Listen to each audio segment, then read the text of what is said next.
యాడికి పోతుండవమ్మా? స్కూల్ కి నాన్న. ఈ రోజు ఈ స్కూల్ కు పోవద్దని మీ అమ్మ చెప్పలేదా? చెప్పలేదు. ఎందుకు వెళ్ళకూడదు నాన్న? మల్లమ్మా, దీనికి 1000 సార్లు చెప్పిన గుర్తుండి సావదు. ఒసే మతిమరు మల్లమ్మ, ఎక్కడున్నావే? ఏందయ్యా పెన మీద పోసిన ఉప్పులాక గట్ల రంతు చేస్తుండవు? ఇట్లా రద్దు చేయకపోతే నీ మగునున్న ఈ విషయం కూడా మర్చిపోతావు. గుర్తు చేసినావు కదా, ఇంట్లో పనులన్నీ గట్లనే ఉన్నాయి. ఒసే మల్లమ్మ, కొంచెం ఆగు. ఏందయ్యా నసబెట్టి సంపుతుండవు? ఏం కావాలి? ఈ రోజు దేవక్కి పూల పండ్లని చెప్పలేదా? నాకు పూల్ పనులేంటి నాన్న విచిత్రంగా? పూల్ పండ్లు నీకు కాకపోతే నాకు పెట్టిస్తాడా?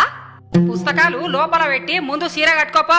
నువ్వు కూడా అలా మాట్లాడతావేంటమ్మా? 2 నెలల్లో 10వ తరగతి పరీక్షలున్నాయి. అయినా నేను బాగా చదువుకొని కలెక్టర్ అవ్వాలి. నేను ఇప్పుడే పెళ్లి చేసుకోనమ్మా. కలెక్టర్ కావాలంటే చాలా పైసలు కావాలా బిడ్డ? గైనా నీవు కలెక్టర్ అయ్యి ఎవరిను ధరిస్తావే? ఒక ఇంటికిస్తే పోయేదానివి. నీకు పెట్టే పైసలు మీ అన్నకు పెడితే వాడు ఉద్యోగం చేసి మమ్మల్ని అందరినీ సాక్తాడు. చదివింది చాలు గాని ఇక మంజయ్. అదేంటమ్మా, ఇద్దరం మీ కడుపున పుట్టిన పిల్లలమే కదా.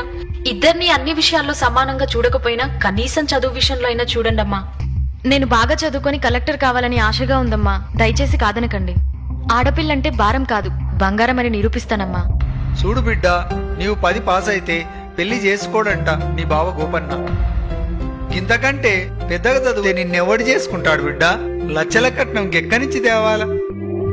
గాళ్ళ ఆస్తి మస్తుగున్నది బిడ్డ. నా మాట విని చదువు మాని బావను పెళ్లి చేసుకో.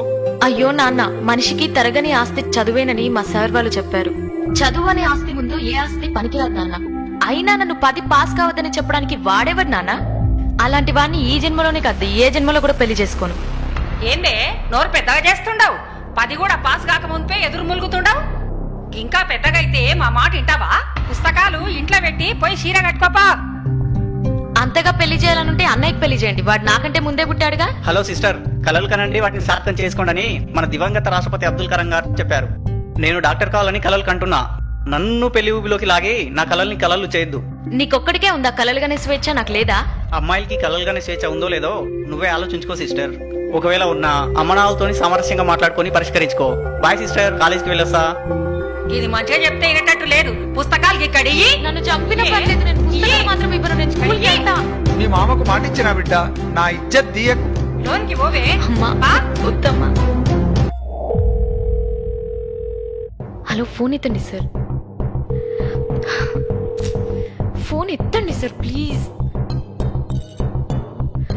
ఫోన్ ఎత్తండి సార్. హలో, ఎవరు? హలో సార్, నేను దేవకిని మాట్లాడుతున్నాను. ఎందుకమ్మా ఏడుస్తున్నావు? నన్ను చదువు మాన్పించి పెళ్లి చేయాలని ఎంగేజ్మెంట్ చేస్తుండ్రు సార్. మీరు వచ్చి ఎలాగైనా కాపాడాలి సార్. Sir please sir. నువ్వేం భయపడకమ్మా, నేను వెంటనే పోలీసుల్ని పంపిస్తా. Sir please sir. ఎవరికి ఫోన్ చేస్తుండవే? Police station. నువ్వు గనుక ఈ పెళ్లి చేసుకోకపోతే ఈ పురుగుల మందు తాగి సస్తా. అలాగే చేసుకుంటానమ్మా, నువ్వు తాగొద్దు ప్లీజ్. అయితే లోన్కి వా. రావయ్యా లచ్చన్న బావా, రా. ఇప్పుడే నా రావడం. కూర్చోండి బావా, కూర్చోండి. కిష్టే బావా, చెల్లెమ్మయ్యాడుంది. లోపలుంది బావా. 2 నిమిషాల్లో దివ్యమైన ముహూర్తం ఉంది సుమి. రావుకాలం రాక ముందే తాంబూలాలు ఇచ్చి పుచ్చుకోవాలి సుమి. అమ్మాయిని త్వరగా తీసుకురమ్మను నా దద్దోజనం. మల్లమ్మ, బిడ్డను దొలకరా.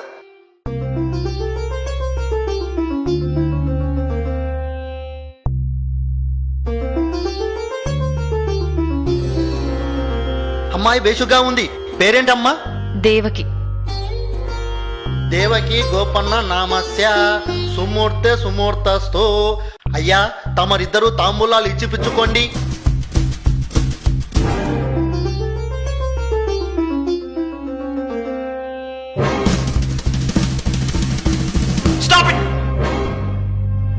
కానిస్టేబుల్స్, వీళ్ళందరూ జీపేకి ఇచ్చండి. ఇదేంటి చోద్యం? ఇక్కడ ఏమైనా మడలు జరిగాయా మమ్మల్ని అరెస్ట్ చేయడానికి? మైనార్టీ తిరిగిన అమ్మాయిని చదువు మానిపించి బలవంతంగా పెళ్లి చేయడం చట్టం దృష్టిలో మర్డర్ చేయడం కన్నా నేరం. అందుకు కారకులైన మీరందరూ శిక్షార్హులే. అది కాదు సుమి, అమ్మాయి చదువు మాన్పించడంలో నాకు సంబంధం లేదు. అమ్మాయి పెళ్లి చేయడం అనేది తల్లిదండ్రుల నిర్ణయం. నన్నెందుకు అరువు చేస్తున్న నా దద్దోజనం? నేరం చేసేవారికి సహకరించడం కూడా నేరమే. మైనార్టీ తీరని అమ్మాయిలకు పెళ్లి తంతు నిర్వహించకూడదు. మా బిడ్డకు మేం పెళ్లి చేసుకుంటే మధ్యాహ్నం నీకేందయ్యా బాధ? చూడమ్మా, చట్టరీత్యా 18 సంవత్సరాలు నిండని అమ్మాయికి 21 సంవత్సరాలు నిండని అబ్బాయికి పెళ్లి చేస్తే నేరమవుతుంది. మర్యాదగా స్టేషన్కి వస్తారా, బలవంతంగా లాక్కెళ్ళాలా?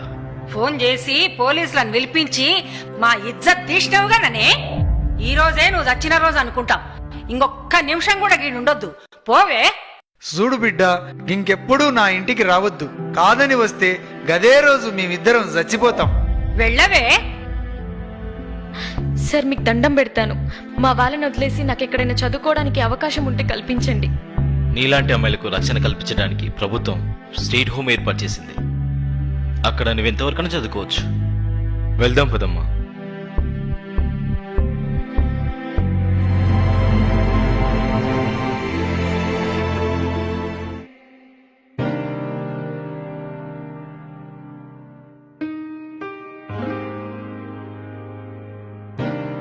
అయ్యా, కలెక్టర్ అమ్మను కలవాలయ్యా.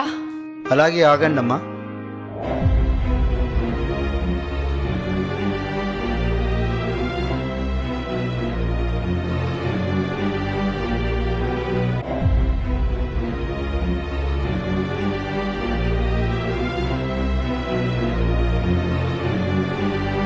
మేడం, మీ గురించి ఎవరో రైతు దంపతులు వచ్చారు మేడం.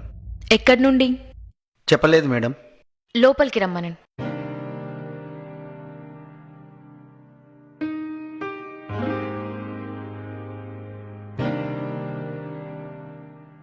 దండాలమ్మా. చెప్పండమ్మా. ఉన్న భూమినంతా అమ్ముకొని కొడుకును చదివించి డాక్టర్ను చేస్తే గాడింటికి వస్తలేడు. మేమే గాడింటికి పోతే కోడలు రాణిస్తలేదు. మెడవట్టి బయటికి దొబ్బింది. ఉన్న అర్ధెకరం పొలంలో బుడ్డలేస్తే నకిలీ ఇత్తనాల వల్ల ఒక్క గింజ చేతికి రాలేదు. 3 దినాల నుంచి తిండి లేక ఆకలితో చస్తున్నాం. పంట నష్టం కింద 500 ఇప్పించండి అమ్మా, నీకు పుణ్యం ఉంటుంది. మీరేవరు? కేతేపల్లెమ్మ, పాపిష్టి దాన్ని. నా బిడ్డ మంచిగా చదువుకొని కలెక్టర్ అయితానంటే దాన్ని కొట్టి ఇంట్లోకెళ్ళి ఎలగొట్టినాం. ఆ పాపమే మమ్మల్ని చుట్టుకున్నది. ఎట్లయినా నువ్వే దయ చూపించాలమ్మా.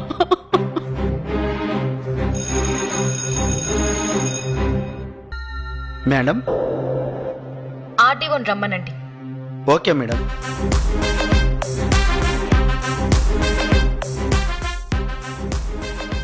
ఎస్పీ గారు, నా ఛాంబర్కి రండి.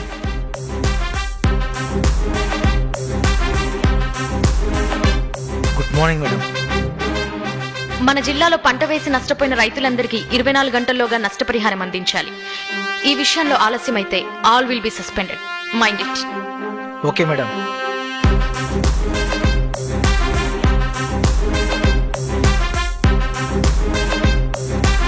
Yes madam. నకిలీ విత్తనాలమ్మే షాపులన్నిటినీ ఫైండ్ అవుట్ చేసి వెంటనే సీజ్ చేయండి. సంబంధిత వ్యక్తులని అరెస్ట్ చేయండి. Do it as early as possible. It's my order. Okay madam. చాలా సంతోషం అమ్మా. నిన్ను చూస్తుంటే మా బిడ్డనే చూసినట్టుంది. మీరు ఇంకొక సాయం చేయండి అమ్మా, మాకెవరూ దిక్కులేరు. మమ్మల్ని ముసలోళ్ళుండే దగ్గర గదేనమ్మా, దిక్కులేని వాళ్ళుండే దగ్గర మమ్మల్ని చేర్పించమని చెప్పమ్మా.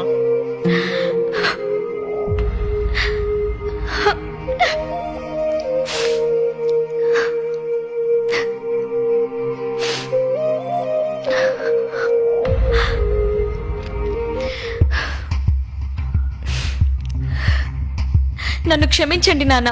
నేనుండగా మీరెలా దిక్కులేని వాళ్ళు అవుతారు? అంటే నీవు నా బిడ్డ దేవకమ్మవా? అవును నాన్న, నేను మీ కూతురు దేవకినే.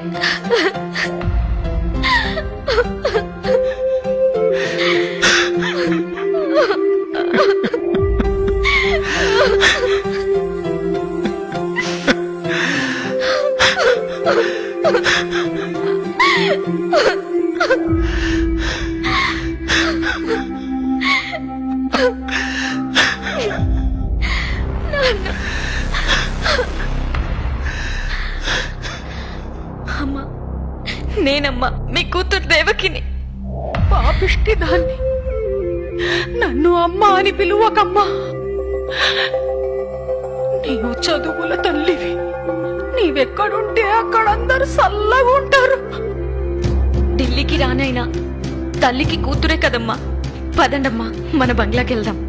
సమాజంలో ఎంతో మంది దేవకి లాంటి అమ్మాయిలున్నారు. పసి వయసులోనే వారికి పెళ్లిళ్లు చేయడం వల్ల మానసికంగా శారీరకంగా చితికిపోయి అర్ధాంతరంగా తనువు చాలిస్తున్నారు.